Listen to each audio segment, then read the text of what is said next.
In our final segment, Chef Peterson demonstrates the recipe for chocolate ganache, which will yield 2 pounds.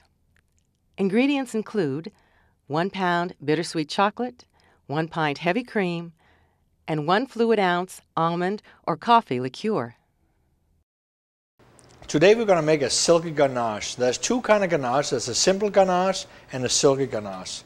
The silky ganache is used for enrobing, whereas the simple ganache is basically used for fillings. We're going to start out with some 52% chocolate pellets right here. We have some soft butter. We have granulated sugar. We have corn syrup, and we have cream. Now we're going to go ahead and we're going to add the cream to our pot. The heavy cream also adds fat to the mixture, so it makes it nice and rich. We're going to go ahead and add our corn syrup.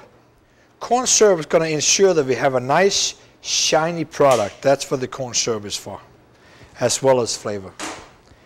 The granulated sugar go in there as well. And this we're going to go ahead and just put on the stove, stir it up a little bit, put it on the stove and let it come to a simmer.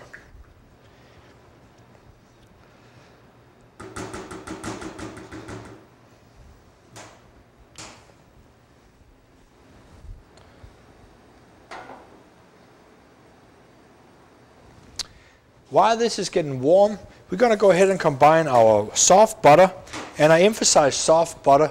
If the butter is too cold and too big pieces, it's going to be hard for the warm cream to melt everything together, and then you'll have to put it on a double boiler. So it's very important that you have butter that's room temperature and it's cubed up so that it's easier to work with.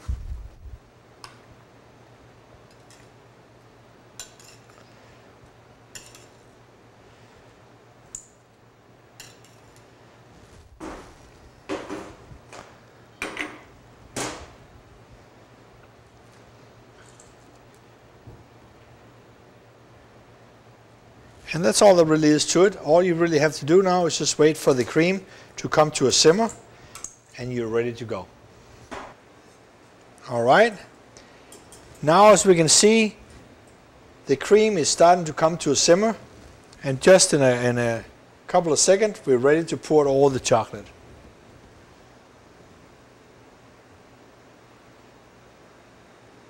I now have my cream ready to go. I'm going to go ahead and take it off the stove and very gently pour it over the chocolate and the butter. As you can see, it's very hot. You do not need to boil it, but it does need to be very close to a boil, at least about 180 degrees. Now we're going to let this sit for a couple of minutes before we stir it up. Doing that ensures that the chocolate and the butter has melted completely before we mix it together. Now that it has sit for a couple of minutes, I'm ready to stir it up. I'm going to go ahead and start out with a spatula first and just kind of fold it in a little bit. As I can see, I just want to double check and see that the chocolate has melted. It looks like the chocolate has melted. Then I'm going to go ahead and use my wire whip to do the rest of the mixing. It's very important you don't stir it too much.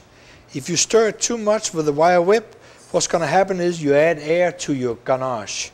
If you add too much air to your ganache, it's not going to be nice and smooth when you use it as an icing.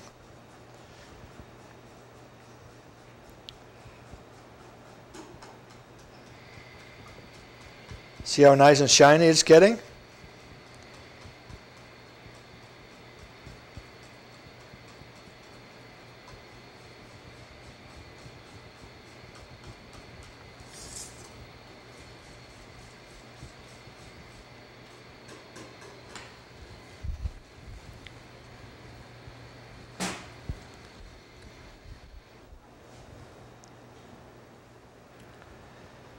Stir it one more time, make sure there's no lumps in there.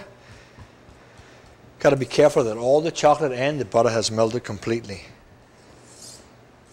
It looks pretty good.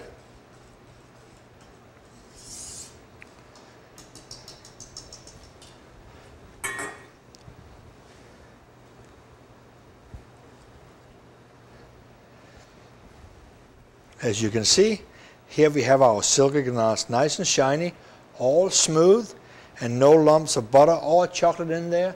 And now we got to let it sit and let it cool down a little bit in order for us to enrobe a cake with it. When you enrobe a cake with ganache, you want to make sure that it's down to below 80, between 90 and 86 degrees. The reason for that is that the melting point of butter is 86 degrees. So if you use a ganache that's hotter than that or warmer than that, you will actually melt the icing that you enrobe the cake with, and you won't have a nice finish. So at this point, we're just going to let the silk ganache sit and cool down a little bit, and I'm ready to enrobe a cake. The ganache is still a little bit too warm, so I'm going to go ahead and put it in an ice bath just for a couple more seconds to make sure that we achieve the right temperature, which is around 86 degrees. As you put an ice bath, it's very important that you keep stirring, because the ice will really cool down the ganache very quickly. You don't want any lumps in there when you're stirring. So remember, don't whip your ganache around, just stir it very gently. If you whip it around, you're going to create lumps. Let's double check the temperature real quick. Going to stir it up just a little bit, make sure that everything is incorporated properly. You don't want uneven temperature when you do an ice cake or anything like that. You want to make sure that your ganache is very, very smooth, and at the same time the temperature is even all the way around. Otherwise there'll be a discoloration on the cake after you have iced it. I'm going to go ahead and check my temperature now and see where I'm at. It looks like we're just about there. This is about 85 degrees. So I'm going to go ahead and ice my cake.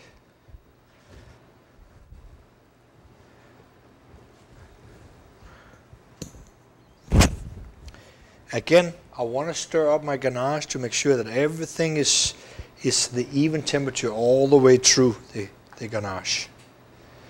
Again, don't over stir it. Every time you stir it too much, you're going to add bubbles to it.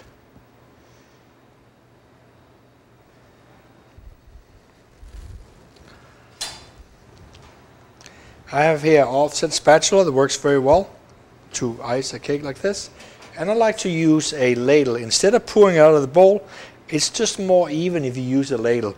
So I'm going to take my ladle and put a ladle full of ganache in the middle of the cake. And maybe a half ladle more. It's also important that the cake that you're ganaching is not too cold. You don't want the ganache to set up too quickly. If it sets up too quickly, you're not going to be able to cover the whole cake. So as you can see, it's very smooth, and I believe it's covering the whole entire cake. So nice and shiny. And you just kind of tap your screen a little bit like this to get a little bit of the smoother texture. Now if you go ahead and touch it with a spatula here, you got to be very careful, because you'll create a little bit of a crease in the ganache. But all in all, it looks pretty smooth. And now all we got to do, we got to take it and put it in the refrigerator for about 15 minutes. That's all it really takes for this to set up. The butter fat in the ganache, as well as the butter we have in there, the cocoa butter, and the butter fat we have in here, is going to set up firm enough that we can cut it, but soft enough to the touch but it does not break or crack while we cut the cake. So it's very important that we do this properly, and that the ganache is very nice and smooth when we pour it on the cake. Again, the temperature of the cake that you're icing is important. It cannot be too cold. I would say around no more than 90 degrees in the surface temperature, as well as the ganache again should be about 86 to 90, no more than 90 degrees also, in order for it not to melt the buttercream that the cake has been enrobed with. So here we have it, and it should be ready to go in the refrigerator and then cut in about 15 minutes. Okay?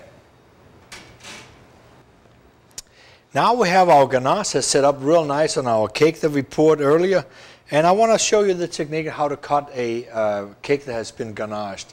It's very important that you do it in the proper fashion. First of all, when you take it off the screen, you want to kind of ease it off the screen without having too much stuff hanging down the side. You want to make sure you kind of clean it off with the bottom of your offset spatula, so you don't have any excess ganache hanging off the side of the cake. Very important, otherwise you're going to have a messy finish. Okay? So we have that done right now. I'm going to go ahead and put this on the turntable, and I want to show you the proper technique of cutting this cake.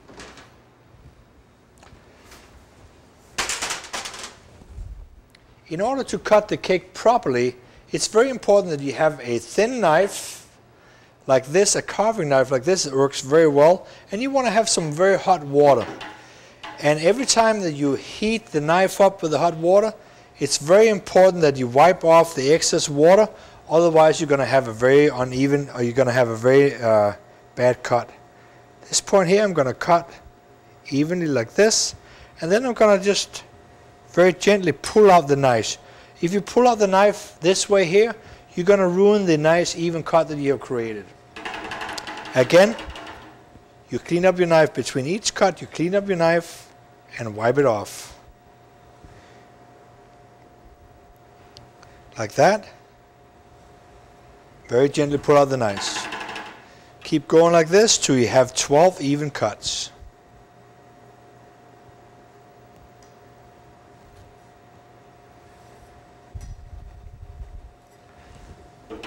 If a piece moves out like that, it's going to be pushed back in when you put something on the side of the cake. I'll demonstrate in just a second.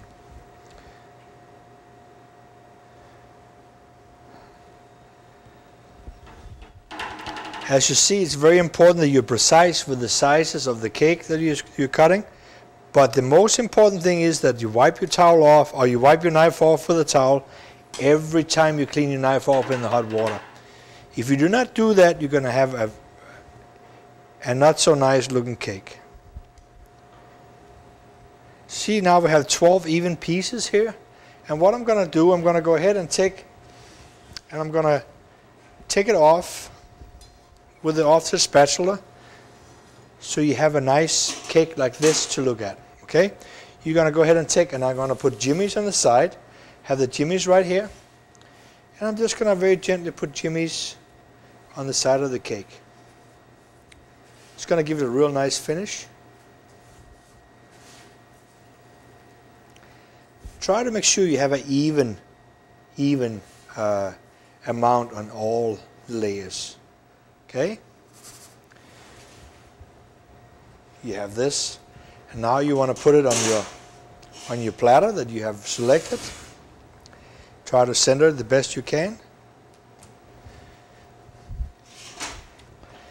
Wipe down your turntable before you put the platter up on here, or you're going to have chocolate on the bottom of the platter. Here we go.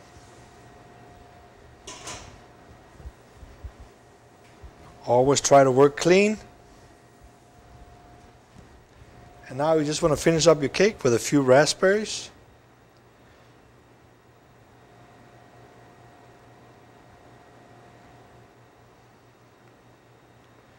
Oops.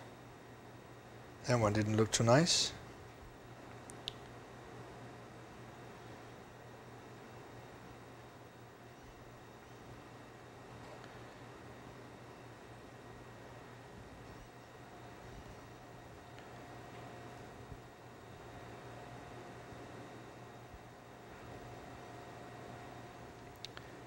There you go. Get yourself a clean towel.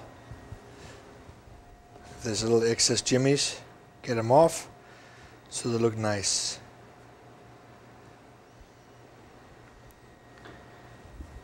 And you can go ahead and take a little bit of jimmies and just put it in the center of the cake.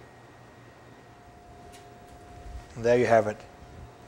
A very nice, well-made chocolate ganache cake.